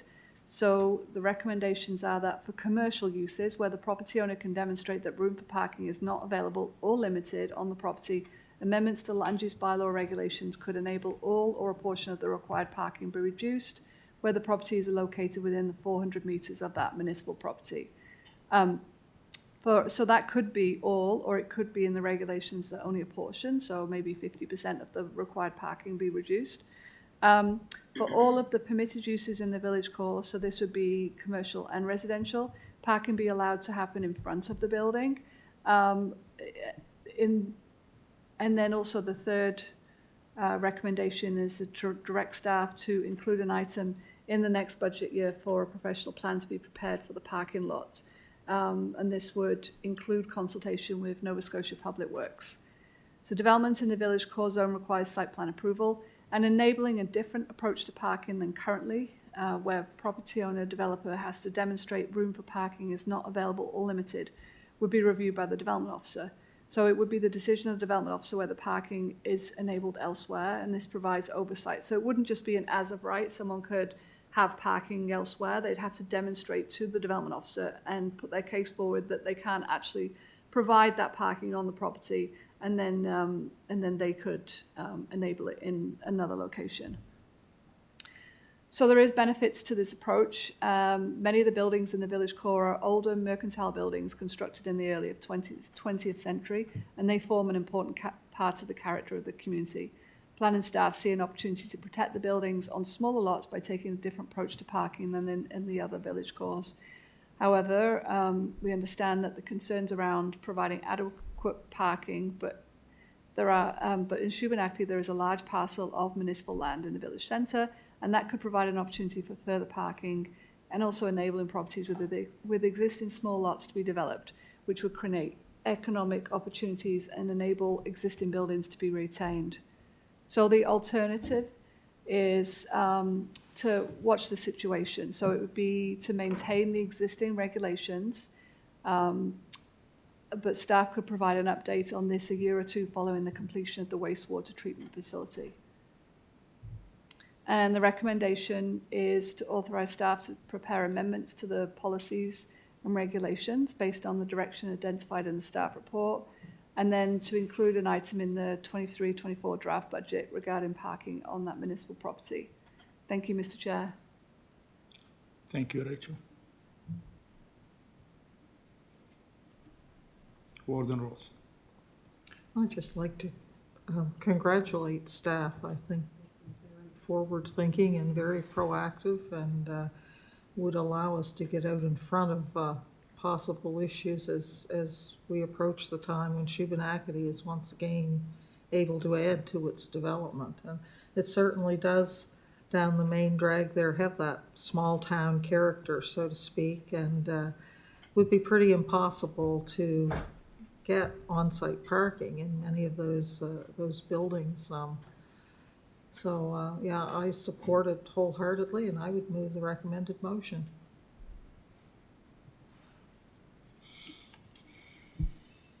Any seconder? Move in second. I have couple people, couple councilors on. Councilor Head. Through you to staff. For many years, there has been a problem with stormwater issues there. Is this going to be addressed in this part of this, or I know it's going to be a major problem there. It has been for years, and I've witnessed myself of cobbling it up here and there in different places, and a lot of it's in that parking area. And I think that's something we should address, to look at before we spend too much money on this parking area. Through you, Mr. Chair, so if there's an existing challenging issue on that parking lot, we could certainly look at that when a design is prepared for the lot. Pardon, I couldn't hear you there, sorry. If that's been identified as an issue for that particular municipal property, when a design is looked at for that property, we can look at those existing issues. So if stormwater's an issue, yeah, we can look at addressing that. Yeah, I know all the way up from the service station right straight down through into the tracks, it's always been an issue, and I'm sure Mr. McPhee can contest to that, because I'm sure he's been part of that too, so, thank you. Thank you, Councilor Head. Councilor McPhee. Yes, just to follow up on Councillor Hebb said, that is a big problem. It stretches right from basically the intersection with Mill Village Road in front of the existing Guardian all the way down through, and haven't actually been in part of that, as hard as it is to believe. At one time, I don't think anybody has an understanding of how everything really runs there. So that looks to me like it would just have to be a complete new storm drain system, and it goes down underneath the underpass for the railroad, so it will be something that would need to be addressed. On that issue, of course, when I was running in the recent campaign, that was something that was brought up quite often, is if we're going to redevelop this core of this village, was starting to look a little bit run down. We've got some derelict buildings there, buildings that haven't been occupied for years. We do need parking, and we do need some changes to what Public Works allows us to park there, and the development of that municipal property would be a big part of it, and that's what people talked about. And of course, as you identified, the Senate half is there, and that's a great gathering spot. Well, in November 11th, every year we have a big turnout there, and nice to see that whole area spruced up. There's kind of, like you say, unofficial parking, hasn't been looked after by anybody too much. Some business owners have put money into, it would be nice to see that it could get developed. That's the only way that I can see that core coming back. And I remembered as a 66-year-old that lived there my whole life, basically. That used to be quite a dynamic little area there, and it's really died off, and we'd like to see it redeveloped, and I think parking is a big part of it. But the stormwater issue is a huge part of that.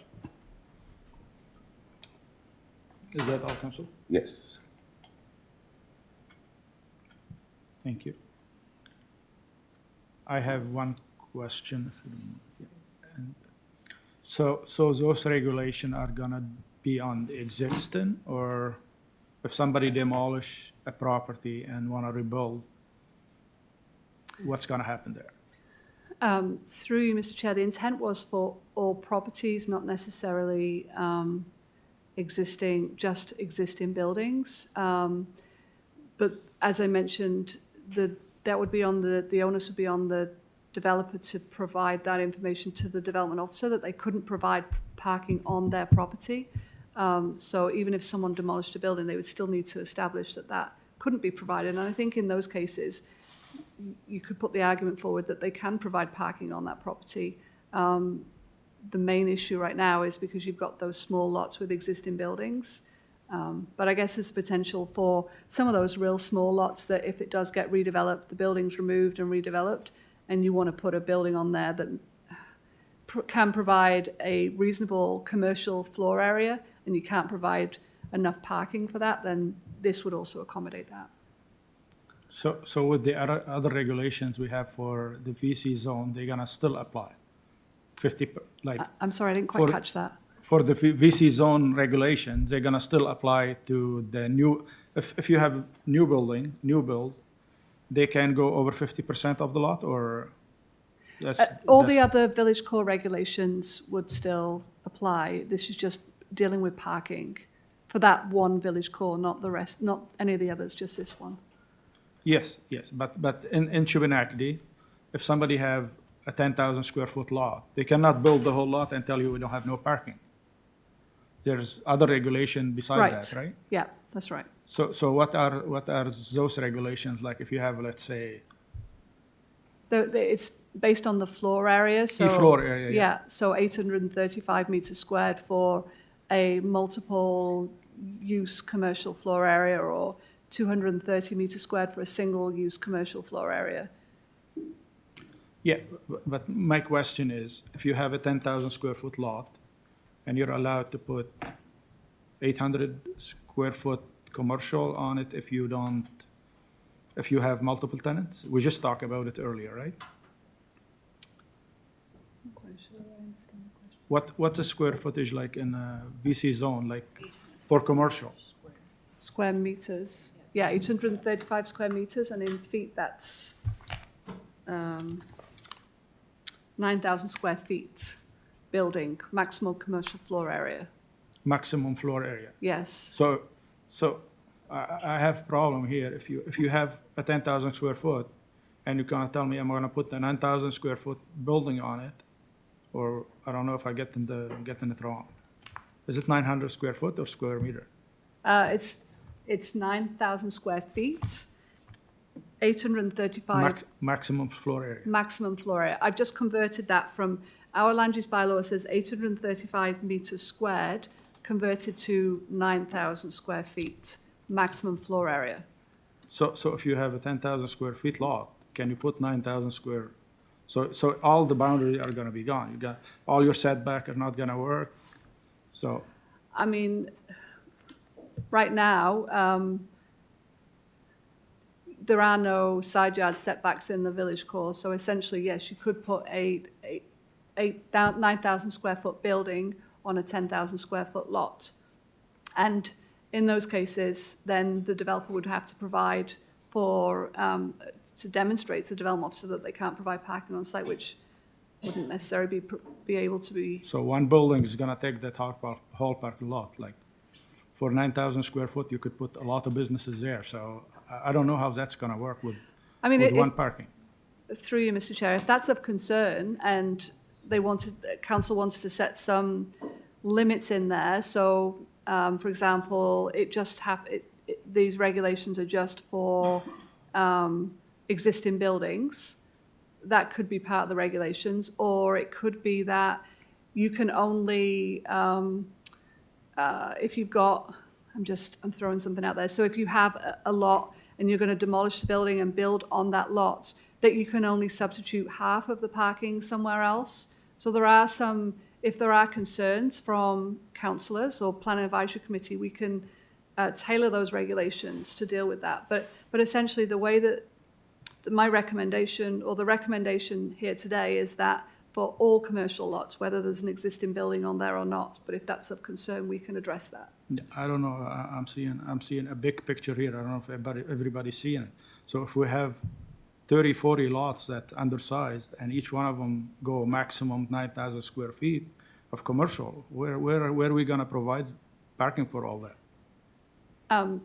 Through Madam Chair, one of the locations would be the lot that I've provided information on here, and also they would need to be within 400 meters of that lot. So if you're on the extent of the village core, the way that the recommendation is written in this staff report is you wouldn't be eligible to those regulations, so it wouldn't be for the whole village core. And then there's on-street parking as I've indicated in the staff report. But I'm afraid we're gonna solve a small problem, but we're gonna have a bigger one in the future if everybody decide to build the biggest square footage they're allowed. I don't see it being done, but I don't see it done. But if somebody decide to develop, if it got over, like, I don't know how you're gonna supply all those 80 cars. Parking lot is not big enough for so much potential. I don't know. That's the way I see it. Thank you. Madam Chair, if I could just bring up the plan for that lot. I agree, it does look like it's a tight lot to fit the 80 parking spaces, but it is deceiving that right now there's parking, it's hard to see here, but there is parking kind of unofficially here, and then adjacent to the garage building down here. Most of the lot isn't actually being used for anything. It's just, it's not been developed or provided for any. Basically, there's not a lot of area on there right now that's being used. So when you develop the lot properly and lay it out properly, we estimated around 80 parking spaces on there. Thank you. I see no one else, so we go for the question. Question being called, we go for the vote.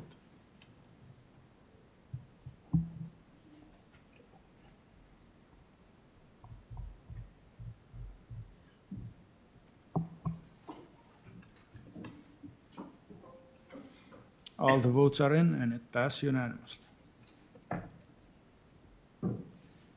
That will conclude our Planning Advisory Committee. I'm looking for a motion to adjourn. Move in second. All in favor? We are adjourned.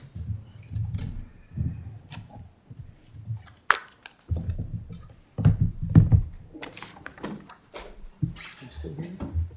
Oh, no, okay.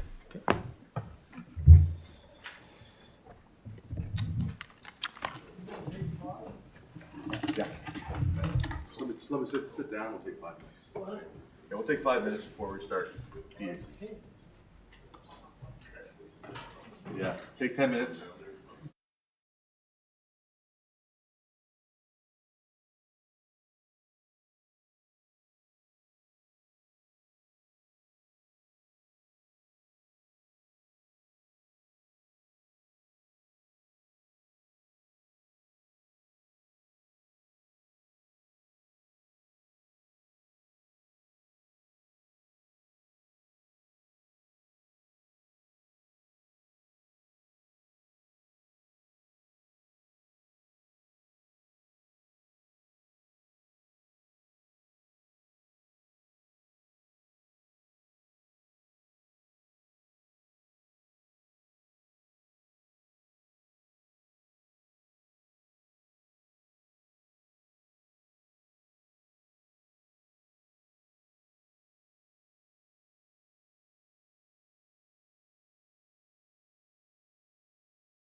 before we go in?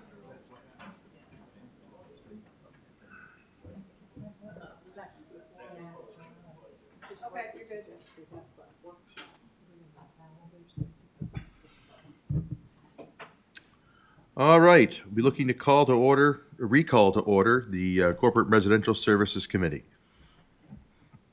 First item we have is we're looking for a motion to move into camera to talk about a land issue. Moved by Councilor Rhino, seconded by the Deputy Warden. All those in favor? Aye. We will now move into camera.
All right, are we good to go?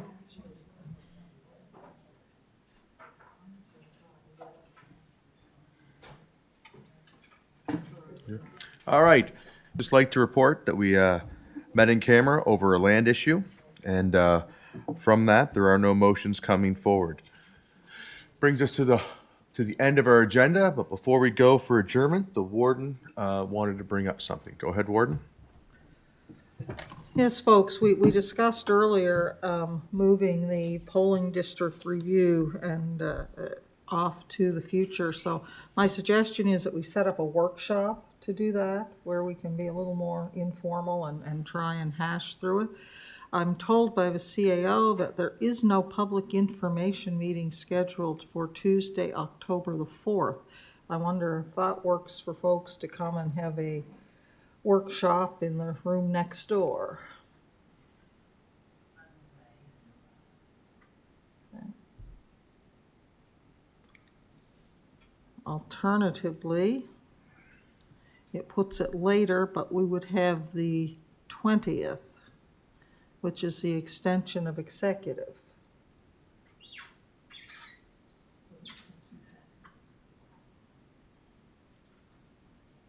Is there anybody who can't do the 20th? The CAO is absent on the 20th, but I believe. I may be absent as well. Oh, you may have a baby. Yeah. I guess we can't predict that. That could No. be nearly any date. So, folks, I just wonder, do we want to, the CAO was indicated previously, but she doesn't need to be here for our workshop to go over the polling districts. And if, John, are you available that night? And staff, so do we want to aim for that date first, the 20th, and Councillor Perry may be here, or he may be at the IWK Grace. I would say 7 o'clock, 6:30 or 7. I just know for folks that are working, sometimes 7 is easier. But, was that agree? Anybody disagree? And that's an in-person meeting here in the Maitland Township room next door, a workshop. So review all the stuff staff has give you. John has emailed us the more detailed maps. Any questions, comments that you have prior to the meeting, I'm sure it would be helpful if you let them know. That's it for me, I think. Good for Thank you. you. Was there anything Okay, else? one other item, for all those who haven't already looked, there's clothing, municipal clothing in 168. If you could look at it today and have your orders into Atlanta, that'd be greatly appreciated. Seeing nothing else, One more Oh. thing. Remind you folks that the branded clothing is next. I just did that. Oh, I okay, just did sorry. it. All right, I'll be looking for a motion to adjourn. Moved by the deputy warden, seconded by Councilor Hebb. All those in favor? Aye. Aye. We are adjourned. Have a